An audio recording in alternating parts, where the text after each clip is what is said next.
Your Xbox just got a huge upgrade. This hack will give you a portable Xbox. Let's discuss. Just a reminder, if you take a look down at the description below, I have links for all sorts of Xbox gear. I've been talking a lot about the ultimate wired Xbox controller by 8BitDo. That's down there as well. You can buy it through Best Buy. If you want to get in on this new generation of Xbox cloud gaming, I also have some links for some Samsung TVs that support the Xbox Game Pass app that they're coming out with. And here to teach you all about it is my buddy, Jimmy Champagne, the one, the only.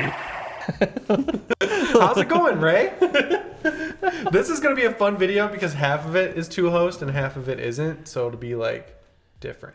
Yeah, I mean, you gotta mix things up every now and then. I feel like, we're starting to experiment with some new things on the channel. Today we are once again gonna talk about a portable Xbox. That is right, ladies and gentlemen. That's something that I feel like we all have been hungering for. All these other companies have dabbled in some sort of handheld device. Nintendo, obviously, that was their bread and butter for a very long time with the Game Boy Advance, all that other stuff. And then even into the Switch now. You can take it on the go with you. PlayStation obviously had the PSP, PS Vita. Xbox, I had no interest at all, but I feel like the people I used to look up want on it. YouTube like all the time Xbox handhelds, and there'd be like that crazy like beam music, like the techno, and it'd be like some guy's random mock-up of like an Xbox.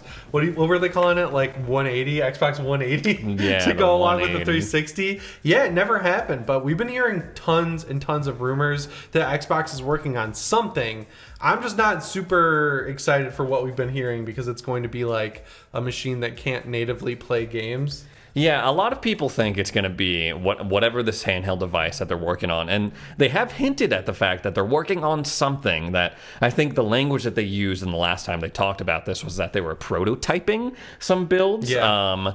But a lot of people think it's just going to be a thing that you can only connect to the internet and play cloud games with rather than download natively and go, which is kind of a bummer. But this emulation trick for Steam Deck brings us one step closer to having a portable Xbox. Now, Jimmy here has showed us already a couple of ways that we can enjoy portable Xbox with the Steam Deck already. He showed off how to use the XCloud, cloud gaming on the Steam Deck. And surprisingly ran pretty well. That works really well. That's like some games like Forza Horizon 5, you kind of should use the cloud streaming versus buying the Steam version and playing it on your Steam Deck. But yeah, and I think you can install it through EmuDeck, which is this great program where you go to emudeck.com, you download the install file, you just double click it, it installs every emulator you've ever heard of, going all the way up to even the Nintendo Switch. And then from that point, you're dragging your BIOS, you're finding your ROMs, and you can run pretty much any original Xbox game you want. I talked about this on my channel Deck Ready pretty much in depth. And also, if you want an even more in-depth video, the guy who initially brought this to light is Modern Vintage Gamer, and he tried a few games. He tried Jet Set Radio Future,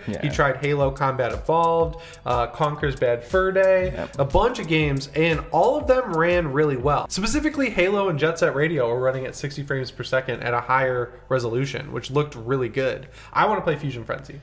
Fusion Frenzy, man, I have a long history with that game, and because he was bringing out some really classic titles, I would say. Ninja Gaiden was one of them he was trying out, and Tony Hawk Pro Skater 2.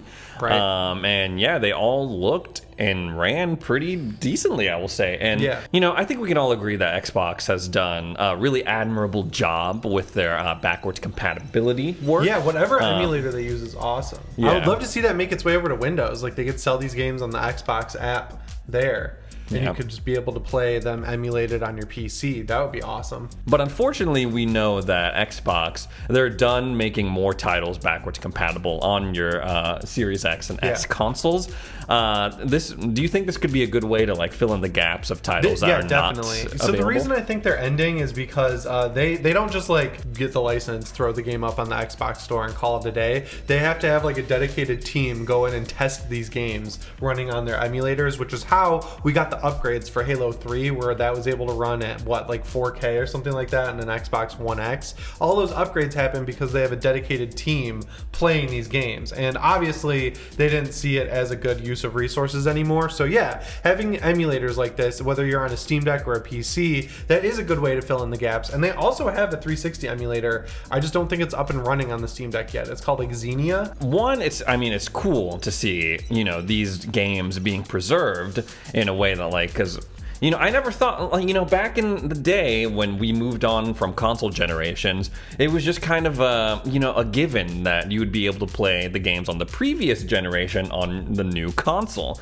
And now, as we're progressing in the age of video games and these new consoles are coming out, we're starting to realize that's not always the case. It's like these titles aren't always supported that we bought like 15, 20 years ago. Right. So it's nice to see these titles preserved, even if it's not the most ideal way. And also, I feel like it shows off more of the versatility of the Steam Deck, man. I feel like every week there's a cool story of like, check out this guy, he did this really cool thing with the Steam Deck. Oh my god, it's crazy. But yeah, if you guys are interested in more Steam Deck news, Steam Deck content, hacks, tips, whatever, make sure you go on over to my buddy Jimmy's channel, Deck Ready. I feel like a lot of Xbox fans out there would be interested in the Steam Deck because of what Jimmy was just talking about. I feel like they have a good overlap, and it's the closest thing I feel like to a portable Xbox that we're gonna get for a while. But I also heard we're getting some changes on the regular Xbox consoles that connect to your TV. That is related true. to the user interface and boot times. Yeah, lately they seem to just be on a roll with the Xbox Insider program.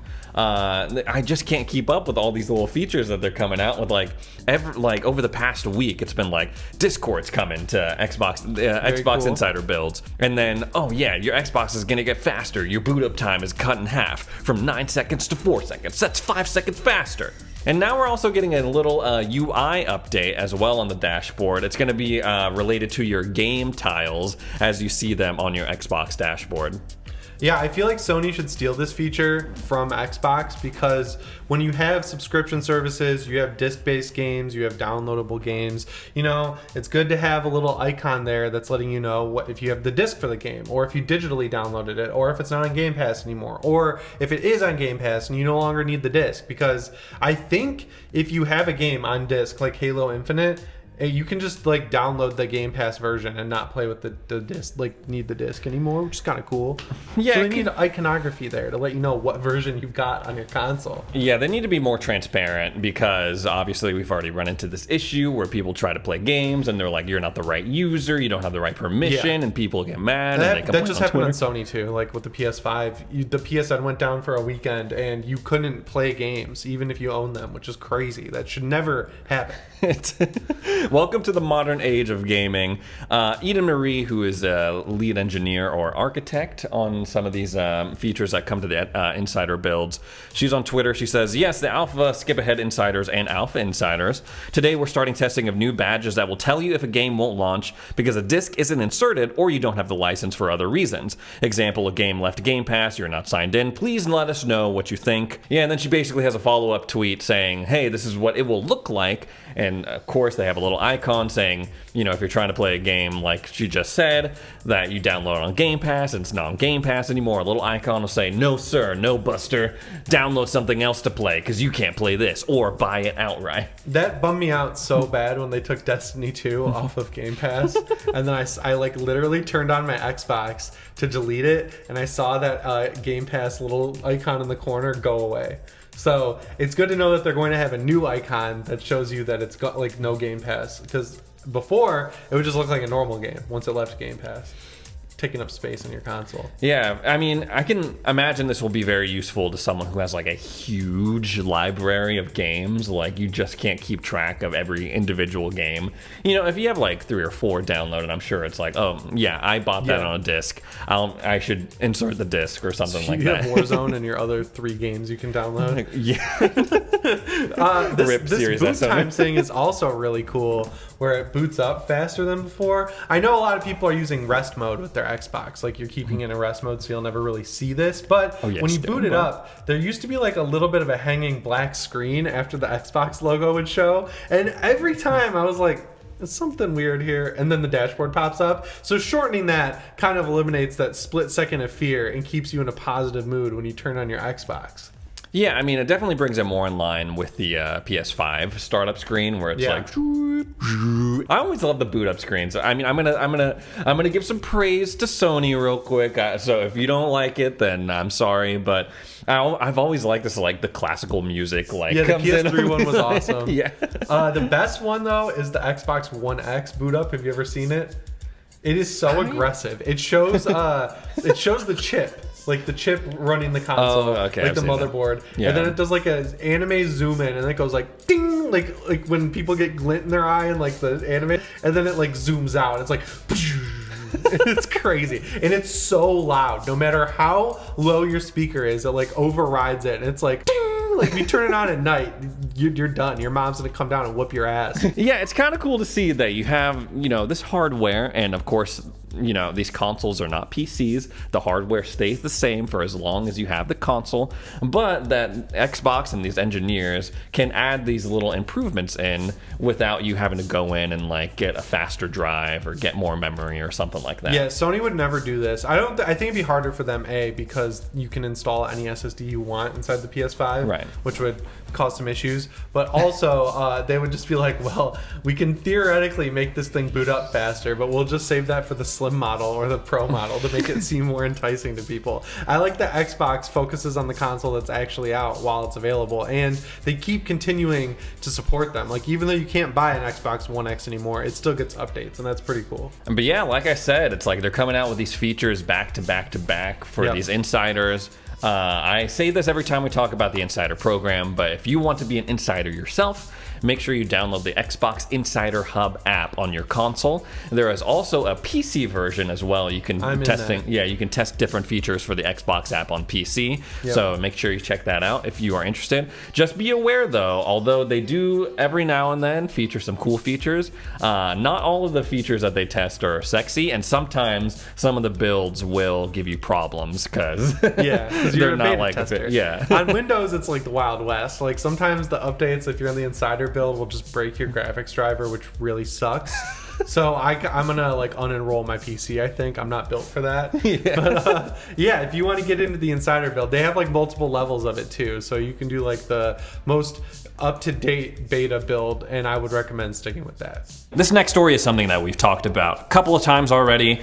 Xbox is doing well in Japan, for anyone who does not know. And when I say that they're doing well, I mean that they're doing better than they did last generation. So right now, total lifetime sales of Xbox Series consoles in Japan is sitting at around 260,000. Definitely a whole lot better than the Xbox One. They've already outsold units sold in terms of the Series consoles versus the entire lifespan of the Xbox One generation.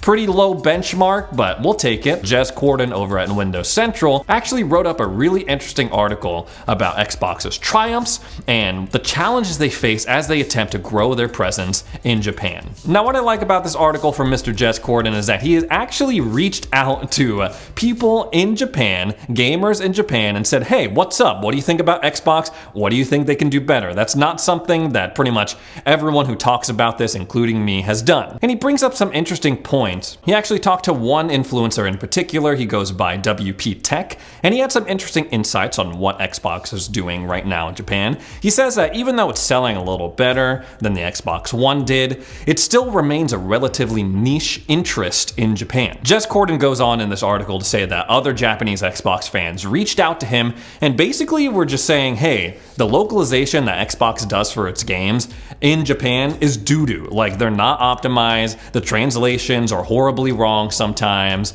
and they have like maybe Japanese subtitles, but no Japanese voiceover. Japan, as we all know, is a huge gaming market, and it could potentially lead to a lot of sales if they put in the work. As we all know, Sony is having a lot of trouble keeping up with demand of PlayStation 5 consoles. That's kind of what has enabled Xbox to move in and sell some more units in Japan. So they have this rare opportunity to make up some serious ground while Sony is still struggling to get PS5s out globally, not just in Japan. I feel like if they're gonna do it, they're gonna make a move for the Japanese market, they're gonna build these relationships with these Japanese publishers, gaming studios, and sell more units in Japan. The moment has to be now. So Microsoft over the past couple of years has got us believing that they can do anything when it comes to acquisitions. They just gotta open up their checkbook and boom, they could buy something like Activision Blizzard. Boom, they could buy something like ZeniMax Media. What's next? I know we just covered Microsoft potentially buying out Netflix, but what's what's more interesting to me is Microsoft, once they close this Activision Blizzard deal,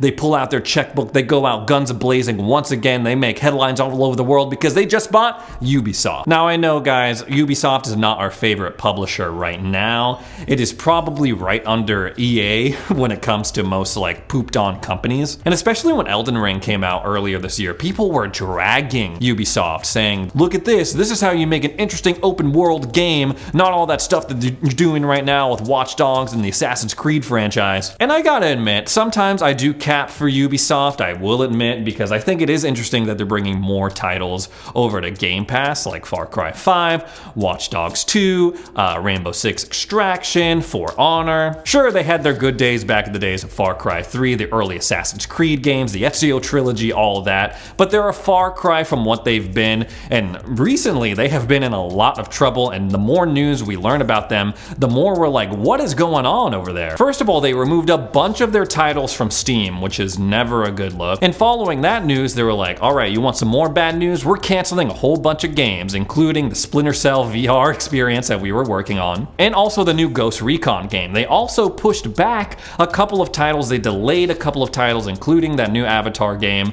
I think it's called Frontiers of Pandora, and also this next rumored Assassin's Creed game. And not only that, the reason why they're canceling some of these games is also not great as well. The Ghost Recon game that I was just talking about, people were dragging when they were seeing leaks and playing the betas and stuff, saying, yo, this is exactly like Call of Duty Warzone, what are you doing? Now, it's obviously not uncommon for people to delay games, for people to cancel games in production.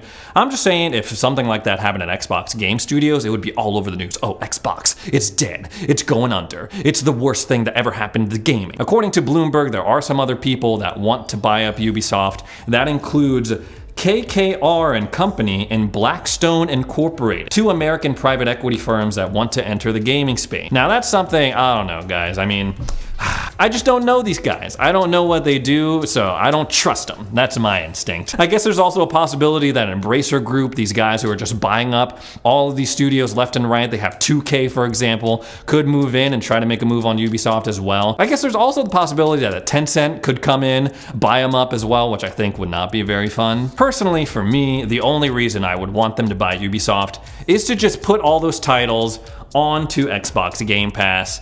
I think they could chill out with pretty much everything that they're working on right now. It's like, we don't need another Assassin's Creed game, definitely not a live service one. Microsoft having ownership over all these Tom Clancy IPs would go a long way in establishing its dominance in the FPS genre. Once they close the Activision Blizzard deal, they're gonna have Call of Duty under their umbrella. It's not gonna be exclusive, obviously, but having more shooters, having it be the premier destination for the FPS genre could be cool.